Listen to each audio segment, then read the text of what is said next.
Hello student, एक बार फिर से आपका स्वागत है आपके अपने YouTube channel smart Hindi classes पर। हाँ, तो हमारी इंटरमीडिएट की इंग्लिश की क्लास चल रही थी और जिसमें चला था आपका इंग्लिश न्यू सेशन सन 2022। तो देखो, इसमें हम ग्रामर सिलेबस को डिस्कस कर रहे थे। तो देखो, हम आपको बता चुके हैं कि ग्रामर सिलेबस को समझना बहुत ही ज़रूरी है, क्योंकि जब तक आप इसको नहीं समझोगे एग्जाम में एक अच्छा स्कोर नहीं कर सकते हैं। तो बहुत ही अच्छा टॉपिक है और इस समय जो टॉपिक चल रहा है बहुत ही बढ़िया टॉपिक चल रहा है, सिंटैक्स यानी कि वाक्यों को शुद्ध करना। तो बहुत ही अच्छा टॉपिक है। तो देखो, हम इसमें बता देते हैं इसमें होता क्या है। यानी कि इसमें कुछ वाक्य दिए होते हैं और उन वाक्यों में कुछ गलतियां होती हैं, उन गलतियों को सही करना सिंटैक्स कहलाता है। तो आप मेरी बात समझ गए होंगे। तो देखो, हमने आपको बताए थे कि ग्रामर में मुख्य रूप से 4 टॉपिक होते हैं। इसमें पहला होता है आपका डायरेक्ट इनडायरेक्ट, दूसरा ट्रांसफॉर्मेशन, तीसरा सिंथेसिस और चौथा होता है आपका सिंटैक्स। इसके बाद जो ग्रामर के जो मुख्य टॉपिक है ये समाप्त हो जाएंगे। ठीक है, तो इस समय जो टॉपिक चल रहा है बहुत ही बढ़िया चल रहा है, इसको बहुत ही बढ़िया तरह से आपको समझना है, क्योंकि हम आपको पहले बता चुके हैं कि आपके फ्यूचर के लिए बहुत ही अच्छा टॉपिक है। क्योंकि मैं मानता हूं कि इंटरमीडिएट में 2 नंबर का आता है, लेकिन आने वाले समय में यानी कि आफ्टर इंटरमीडिएट आप किसी भी कंपटीशन में बैठते हो तो आपको इसमें इंग्लिश में आपको ये बहुत ही अच्छा टॉपिक है जो आपको देखने को मिलेगा, यानी कि सिंटैक्स। तो देखो, इसके साथ साथ एक और टॉपिक होता है वोकैबुलरी, वो भी आपको कंपटीशन में बहुत ज़्यादा मिलता है। तो दोनों टॉपिकों को आप इंटरमीडिएट के लिए नहीं होकर आपको फ्यूचर के बेस से तैयार करना है, ताकि जब भी आप कंपटीशन में बैठो इसे बहुत ही अच्छी तरह से अटेम्प्ट कर सको। तो आज हम डिस्कस कर रहे हैं, यानी कि आज का वीडियो है बहुत ही बढ़िया है और इसमें जो आपका टॉपिक चला वो चलेगा आपका सिंटैक्स ऑफ टेंस। तो देखो, टेंस को आपने बहुत ही बढ़िया तरह से पढ़ा होगा और शुरू से अब तक पढ़ते आ रहे होंगे। यानी कि टेंस जो होते हैं वो 12 प्रकार के होते हैं, अलग अलग पहचान होती है, अलग अलग एचवी होती है और अलग अलग प्रकार की उसमें वर्ब लगती है। तो ये सब आपको जानकारी पहले से होगी, लेकिन कुछ महत्वपूर्ण इसके भी टॉपिक होते हैं जिसमें आपको गलतियां देखने को मिलेगी। इसलिए आपको इसको बहुत ही अच्छी तरह समझना है, ताकि यदि आप इसको समझ जाओगे तो एग्जाम में यदि इससे संबंधित आपको कोई वाक्य देखने को मिलता है तो आप बहुत ही आसानी से इसको करेक्ट कर सकते हैं। ठीक है, तो जो विद्यार्थी चैनल पर नए हैं वो चैनल को सब्सक्राइब कर लें, बेल आइकन प्रेस कर लें, ताकि आगे आने वाली वीडियो का नोटिफिकेशन आपको आसानी से प्राप्त हो सके। ठीक है, तो ज़्यादा समय ना वेस्ट करते हुए चलते हैं अपने टॉपिक की ओर।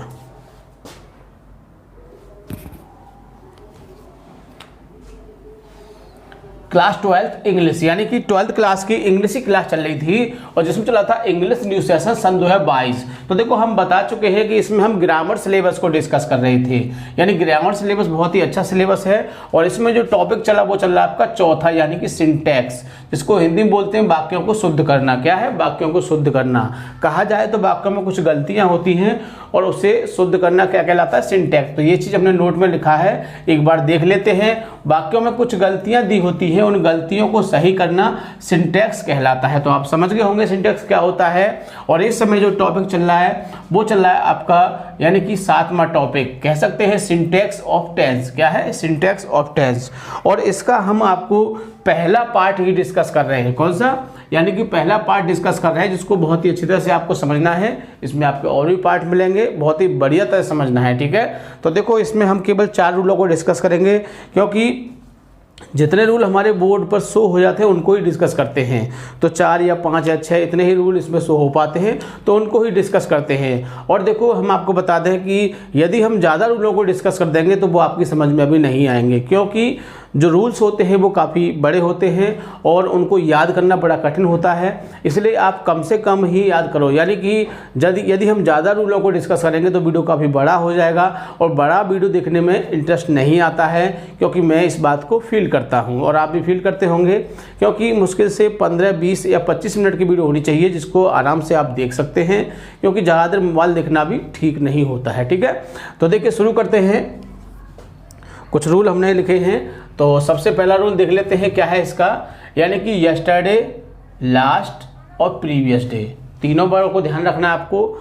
यस्टरडे, लास्ट, प्रीवियस डे का प्रयोग पास्ट टेंस में होता है। आप समझ गए होंगे, ये बात पहले से भी जानते होंगे आप कि यस्टरडे, लास्ट और प्रीवियस डे का प्रयोग कहाँ होता है?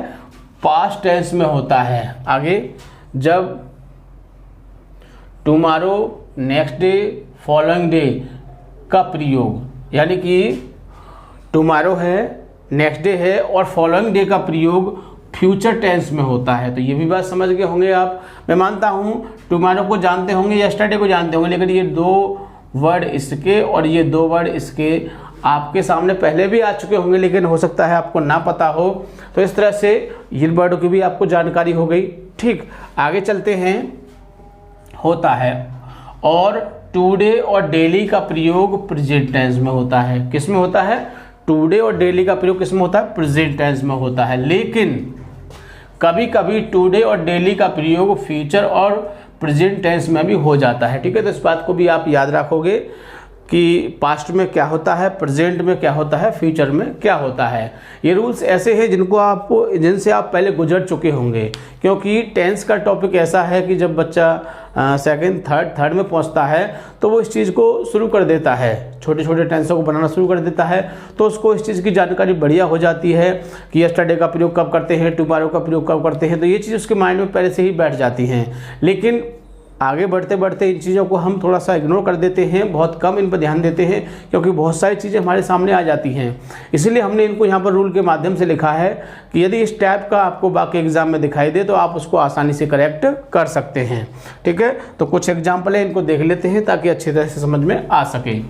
माई father goes to Agra yesterday. देखो, गोज आ रहा है और यस्टरडे आ रहा है, इन दोनों का कॉम्बिनेशन समान नहीं है, क्योंकि यस्टरडे हमारी किसकी पहचान है? पास्ट की, और गोज किसकी है? प्रेजेंट की। तो या तो हमको इसके हिसाब से इसको बदलना है या इसके हिसाब से इसको बदलना है। तो इसको हम ना बदलें और इसको बदल दें तो बेटर रहेगा। तो यहाँ पर हम क्या कर देंगे? बेंड कर देंगे, यानी कि सेकंड फॉर्म में बदल देंगे इसको हम, तो हमारा सेंटेंस बिल्कुल करेक्ट हो जाएगा। बात समझ गए होंगे। यानी गोज को क्या कर दें? हम बेंड कर दें, तो क्या हो गया? ये भी सही हो गया और ये भी आपका सही हो गया। दूसरा वाक्य देखते हैं। I shall go to Aligarh yesterday. देखो, इसमें सेल यानी कि फ्यूचर आ चुका है आपका, और फ्यूचर में कल की अंग्रेजी यस्टरडे नहीं लगाते हैं, क्या लगाते हैं? टुमारो लगाते हैं। तो ये भी आपका करेक्ट हो जाएगा। ठीक है, बहुत ही आसानी से कर सकते हैं यदि आपने पहले वाले रूल को बढ़िया तरह से समझ लिया। आगे चलते हैं, तीसरा एग्जाम्पल और देख लेते हैं। He did it tomorrow. और टुमारो आ गया है इसमें, तो सिंपल सी बात है कि जब टुमारो आया है तो हम इसको फ्यूचर में बनाएंगे। किसमें बनाएंगे? फ्यूचर। तो किसका प्रयोग करेंगे? विल, और इस डिड को क्या कर देंगे? हम डू में बदल देंगे। तो he will do it tomorrow. ठीक है, तो बहुत ही आसानी से करेक्ट कर सकते हैं, बिल्कुल भी आपको दिक्कत नहीं होगी। ठीक है, नेक्स्ट रूल देख लेते हैं। बहुत ही अच्छा रूल है अगला वाला, और हो सकता है कि सन 2022 में इसमें से आपको एक वाक्य देखने को मिले। जैसे ही आपको वाक्य देखने को मिले आप उसको बहुत ही आसानी से करेक्ट कर सकते हैं। तो देखिए, रूल नंबर 2, सार्वभौमिक सत्य। सार्वभौमिक सत्य यानी कि यूनिवर्सल ट्रुथ। सार्वभौमिक सत्य क्या होता है? सार्वभौमिक सत्य वो होता है यानी जो बात आज भी सही है, पहले भी सही थी और आगे भविष्य में भी सही होगी, तो उसको बोलते हैं हम यूनिवर्सल ट्रुथ, यानी कि सार्वभौमिक सत्य। कह सकते हैं कि आज भी सत्य है, पीछे भी सत्य थी पास्ट में, और फ्यूचर में भी सत्य होगी, तो उसको बोलते हैं हम यूनिवर्सल ट्रुथ। या फिर आदत, जिसको हैबिट कहते हैं। यदि सार्वभौमिक सत्य और आदत वाले वाक्य हमेशा प्रेजेंट टेंस में बनते हैं, तो इस बात को अच्छी तरह से याद रखोगे कि यूनिवर्सल ट्रुथ आ जाए या फिर हैबिट आ जाए, वो किस में बनते? प्रेजेंट टेंस में बनते हैं। तो वाक्य देख लेते हैं। गॉड वाज ग्रेट, यानी भगवान महान था। मतलब भगवान महान था पहले, अब नहीं है। अरे ये सार्वभौमिक सत्य वाले वाक्य हैं, तो किस में बनेंगे? प्रेजेंट में। तो क्या हो जाएगा? God is great. The sun rose in the east, सूर्य पूरब में निकलता था। सूर्य पूरब में निकलता था, निकलता था, अब नहीं निकलता, निकलता है, तो क्या होगा? राइजेज, यानी कि हम इसको किस में कर देंगे? प्रेजेंट में। यहाँ पर ये सेकंड फॉर्म थी और हम इसको फर्स्ट फॉर्म में ऐसे ही एस लगा देंगे, तो क्या हो जाएगा? प्रेजेंट हो जाएगा। ठीक है, आगे देखते हैं, तीसरा रूल देखते हैं। बहुत ही बढ़िया रूल है, और मैं आपको बता देता हूँ कि टेंस से भी एग्जाम में काफ़ी वाक्य आ जाते हैं। तो इनको भी आपको बहुत ही अच्छी तरह समझना है, लेकिन इसको समझने में आपको ज़्यादा एनर्जी वेस्ट नहीं करनी पड़ेगी मेरे हिसाब से, क्योंकि ये एक ऐसा टॉपिक है जिसको आप पहले से पढ़ते आ रहे हैं। तो कुछ चीज़ें ऐसी हैं जो आपको हो सकता है पहले से भी याद हों, तो इसको आसानी से आप समझ सकते हैं।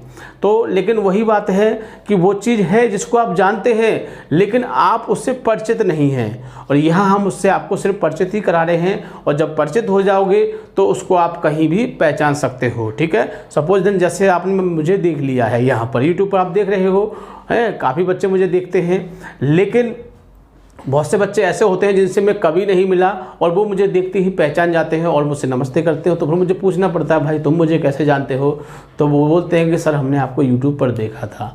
तो इसी तरह से सिर्फ हम आपको इनसे परिचय करा रहे हैं, इन चीज़ों को आप पहले से भी जानते हैं लेकिन आपको इनसे परिचित नहीं हैं। तो वही बातें हैं जिनसे आपको परिचित होना है, अच्छी तरह से उनकी जानकारी होनी है, और जानकारी जब परिचित हो जाओगे तो सीधी बात है कि जहाँ भी आपको दिखाई देगा आप देखते ही कहोगे ये तो वो वाला है, जब देखा था तब देखा था। ठीक है, तो अगला रूल देख लेते हैं, बहुत ही बढ़िया रूल है। निश्चित समय क्या है, निश्चित समय के लिए सिंस क्या लगाते हैं, सिंस। तो मैंने बताया था ना, पहले पढ़ा होगा आपने, टेंस पढ़े होंगे तो। तथा अनिश्चित समय के लिए क्या लगाते हैं, अनिश्चित समय के लिए फॉर क्या लगाते हैं, फॉर छूट गया है, ठीक है, लिखा हुआ है अनिश्चित समय के लिए से शब्द की अंग्रेजी फॉर। तो देखो चाहे निश्चित हो चाहे अनिश्चित हो, से शब्द की अंग्रेजी क्या लगाते हैं, फॉर या फिर सिंस लगेगी। अब हमको इतनी जानकारी रखनी है कि समय निश्चित है तो सिंस लगाएंगे, समय अनिश्चित है तो फॉर लगाएंगे, यानी कि समय निश्चित तो सिंस और अनिश्चित तो फॉर। अब बात आती है कि सर अनिश्चित क्या होता है और निश्चित क्या होता है, तो परेशान नहीं होना है, इस चीज़ को भी मैंने इंडिकेट किया है, क्योंकि अक्सर मैंने देखा है कि बहुत से बच्चे इसमें गलती कर जाते हैं। हाँ, उनको ये तो पता रहता है कि ये निश्चित है अनिश्चित होता है, निश्चित माने सिंस होता है, अनिश्चित माने फॉर होता है, लेकिन उनको ये पता नहीं होता है कि निश्चित क्या होता है, अनिश्चित क्या होता है। तो ऐसी कंडीशन में दिक्कत होती है, इसलिए मैंने यहाँ पर दोनों समय को इंडिकेट कर दिया है, निश्चित को भी और अनिश्चित को भी। दो बार इनको पढ़ लेना, और ज़्यादा आप याद नहीं कर सकते हैं तो इतना तो कर सकते हैं कि एक को बढ़िया तरह से याद कर लेना, क्योंकि जब आप एक को अच्छी तरह से याद कर लोगे तो जब दूसरा दिखाई देगा तो आप समझ जाओगे कि ये हमारा निश्चित है या फिर अनिश्चित है। तो देख लेते हैं, सुबह दोपहर शाम, ये हमारे निश्चित समय हैं, सुबह दोपहर शाम। बजे दिन का नाम, महीने का नाम। सन आज कल परसों अगला पिछला, ये कैसे हैं, ये हमारे निश्चित हैं। एक गीत की तरह आप इनको याद कर लेना, जैसे कि आपको बहुत सारे गीत याद होंगे, फिल्में देखते होंगे, नाटक भी देखते होंगे और सॉन्ग भी सुनते होंगे, तो इस तरह से बहुत ही सारे आपको गीत याद होंगे। इसी तरह से आप गीत की तरह इसको याद कर लेना कि सुबह दोपहर शाम, बजे दिन का नाम, महीने का नाम, सन आज कल परसों अगला पिछला, जैसे मुझे याद है ऐसे तुम भी याद कर लेना। अब आती है बात अनिश्चित की, तो घंटा मिनट सेकंड दिन महीना साल और रात आधी रात सप्ताह, तो इसको भी ऐसे याद कर लोगे, घंटा मिनट सेकंड दिन महीना साल और रात आधी रात सप्ताह, जैसे मैंने सुनाया है ऐसे भी आप भी मुझे सुनाओगे। ठीक है, तो इस तरह से बहुत ही आसानी से याद कर लोगे। जब आपको ये याद हो जाएंगे तो बहुत ही आसानी से पहचान सकते हो। एग्जाम्पल को देख लेते हैं। Mohan has been playing the cricket since 2 days। अब इसमें देखो 2 days आ रहा है, क्या आ रहा है 2 days, और यहाँ क्या आ रहा है सिंस। अब सिंस आ रहा है, कोई बात नहीं, ये 2 days दिया है। 2 मिस क्या होता है 2, और डेज मिस होता है दिन। तो देखो दिन कहाँ है आपका, ये रहा, इसमें यही तो है दिन। अगर आप कहो कि सर दिन तो इसमें भी है, कहाँ है, ये रहा दिन। तो देखो दिन का नाम है, इसमें दिन का नाम जैसे हो सकता है संडे है, मंडे है ना, संडे है, मंडे है, ये है दिन का नाम, और ये क्या है दिन। तो दिन मतलब क्या है डेज, यही तो है दिन। तो दिन किस में आ रहा है, देखा आपने किस में है, अनिश्चित समय में। और अनिश्चित समय के लिए क्या लगाते हैं, ऊपर जाएंगे फॉर लगाते हैं, और यहाँ क्या दिया हुआ है सिंस, तो क्या लगा दोगे आप फॉर। बोलो कोई दिक्कत, बिल्कुल दिक्कत नहीं होगी। ठीक है, दूसरा वाक्य भी देख लेते हैं। The birds have been flying, यानी कि पक्षी उड़ रहे हैं, फॉर मॉर्निंग। अब मॉर्निंग में क्या होता है सुबह, और ये हमारा समय है फॉर। तो सुबह किस में आ रहा है, पहला ही वर्ड है देखो इसमें, ये रहा निश्चित में, और निश्चित के लिए क्या लगाते हैं सिंस, और यहाँ दिया हुआ है आपको फॉर, तो यहाँ पर क्या लगा दोगे आप, सिंस। बताओ कोई दिक्कत, बहुत ही आसानी से करेक्ट कर सकते हैं, बिल्कुल भी दिक्कत नहीं होगी। आगे रूल नंबर अगला देख लेते हैं 4, आई वी के साथ सेल। ये बात की जानकारी आपको पहले होगी, फ्यूचर टेंस बढ़िया तरह से पढ़ा होगा, हमने कई बार पढ़ाया है। और वैसे भी हम बीच बीच में बोल देते हैं कि आई और बी के साथ सेल लगाते हैं और बाकी सब के साथ विल लगाते हैं, ठीक है। तो आई वी के साथ सेल तथा अन्य के साथ विल लगाते हैं, ये बात की जानकारी पहले से है। थोड़ी सी बात नई आई है, इसको देख लीजिए। यदि वाक्य में निश्चितता या अनिवार्यता हो तो सेल आने पर विल लगाते हैं। यदि वाक्य में कोई निश्चितता अनिवार्यता दिखाई दे रही है, आपको ऐसे कुछ वर्ड दिखाई दे रहे हैं जिससे कि लग रहा है कि काम जरूर करना है, ऐसे कुछ वर्ड दिखाई दे रहे हैं, तो उस समय आपको एच बी उल्टी लगानी है। उल्टी से मतलब कहना क्या है आपका, यानी कि बिल आ रहा है तो सेल लगाना है और सेल आ रहा है तो विल लगाना है, ठीक है। मेरा कहने का बात समझ गए होंगे मेरी कहने की बात को, कि जहां हमारा बिल लगा हुआ है, जैसे आई बी के साथ हम क्या लगाते हैं, सेल लगाते हैं, तो उस कंडीशन में अगर यदि अनिवार्यता आती है तो वहाँ हम बिल लगाएंगे, और ही के साथ हम बिल लगाते हैं, ठीक है। लेकिन उसमें कोई अनिवार्यता आ रही है या निश्चितता आ रही है तो ही के साथ फिर हम सेल लगाएंगे। तो बात समझ गए होंगे। तो विल आने पर क्या लगाते हैं, सेल लगाते हैं, ठीक है। तो बहुत ही बढ़िया रूल है और इसका भी एग्जाम्पल एग्जाम में देखने को मिल सकता है, इसलिए आप इसको बहुत ही बढ़िया तरह से करेंगे। एग्जाम्पल देख लेते हैं इसका, ही सेल गो टू स्कूल। देखो ही आ रहा है और ही हमारा क्या है, सिंगुलर है, लेकिन हमें सिंगुलर प्लूरल नहीं देखना है, हमें तो देखना है आई और बी। किसको देखना है, आई और बी। और आई और बी के साथ क्या आता है, सेल।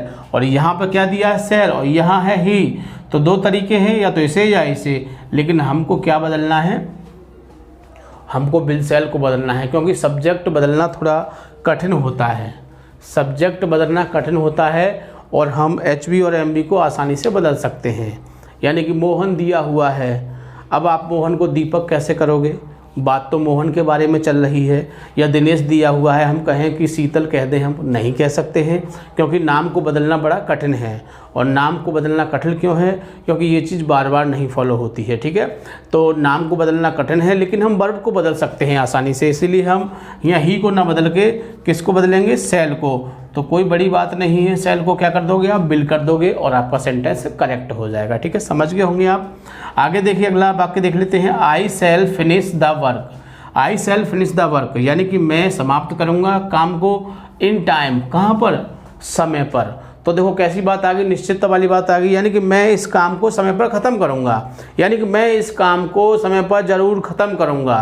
तो कैसी बात आ गई, निश्चितता वाली बात आ गई, यानी इस काम को ज़रूर करना है। और जब ऐसी बात आती है तो एच बी उल्टी लगाते हैं, मैंने यही कहा था आपसे। यहाँ क्या लगा हुआ है, सेल, यानी कि बिल्कुल करेक्ट आ रहा है। आप भी देख रहे होंगे आई के साथ क्या आता है, सेल, क्योंकि सर आपने अभी बताया था कि आई बी के साथ सेल आता है, लेकिन हमने एक बात और कही थी कि निश्चितता अनिवार्यता आने पर हम एच बी को उल्टी लगाते हैं। ये बात की आपको जानकारी होगी कि एच बी उल्टी लगाते हैं। उल्टी से मतलब सेल आ रहा है, सही है, लेकिन हम यहाँ पर क्या लगाएंगे, विल लगाएंगे। पता होगा आपको बिल क्यों लगाएंगे, क्योंकि हमने कहा था कि वाक्य में निश्चितता या अनिवार्यता आ जाती है तो ऐसी कंडीशन में हम एच बी को उल्टी लगाते हैं, ठीक है। समझ गए होंगे आप इस बात को। इसी तरह से एग्ज़ाम में जब आपको देखने को मिले तो बहुत ही आसानी से आप इसको करेक्ट कर सकते हैं। तो ये इस मिस्टेक को क्या बोलते हैं, सिंटैक्स ऑफ टेंस। तो टेंस की कुछ गलतियां होती हैं जिनको अच्छी तरह से आपको समझना है। यदि एग्ज़ाम में आपको देखने को मिलती हैं तो बहुत ही आसानी से आप इन्हें कर सकते हैं, ठीक है। तो वीडियो को पूरा देखा करें, बहुत ही बढ़िया तरह से पहले रूलों को याद किया करें, फिर एग्जाम्पल को करेक्ट किया करें, उसके बाद जब हम एक्सरसाइज कराते हैं तो उसको भी ध्यान से किया करें, ठीक है। Thank you. जय हिंद, जय भारत।